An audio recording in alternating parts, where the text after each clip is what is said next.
Bro cinema ఎలా ఉంది? Cinema చాలా సూపర్గా ఉంది. తమన్ ముందే చెప్పాడు కదా, బీజిఎం పవన్కి ఓజీ ఇచ్చిన తర్వాత మిషన్ తిప్పుతున్నాడు, ఈసారి పక్క మిషన్ తిప్పుతాడు. ఏమన్నా ఉంది సినిమా మాత్రం. బీజిఎం హైలైట్, పవన్ కళ్యాణ్ కెరీర్లో బిగ్గెస్ట్ హిట్గా నిలిచిపోతుంది. OG2 కోసం వెయిటింగ్ అంతా. అయితే రీసెంట్గా సినిమా రిలీజ్ అప్పుడు సాహోకి లింక్ ఉందని చెప్పేసి వైరల్ అవుతుంది, అది నిజమేనా? అవును నిజమే, అది పవన్ కళ్యాణ్నే రివీల్ చేస్తాడు. చాలా బాగుంది సినిమా మాత్రం. OG2 కోసం వెయిటింగ్, పార్ట్ 2 లింక్.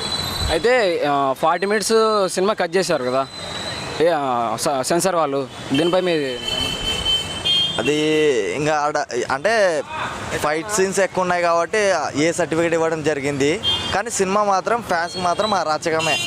మిగతా వాళ్ళకు కూడా చాలా బాగుంది సినిమా మాత్రం. సాంగ్స్ బాగున్నాయి, చాలా బాగున్నాయి. బీజిఎం హైలైట్ సినిమాకి మాత్రం. పవన్ కళ్యాణ్ యాక్షన్ కానీ చాలా బాగుంది సినిమా మాత్రం. Thank you.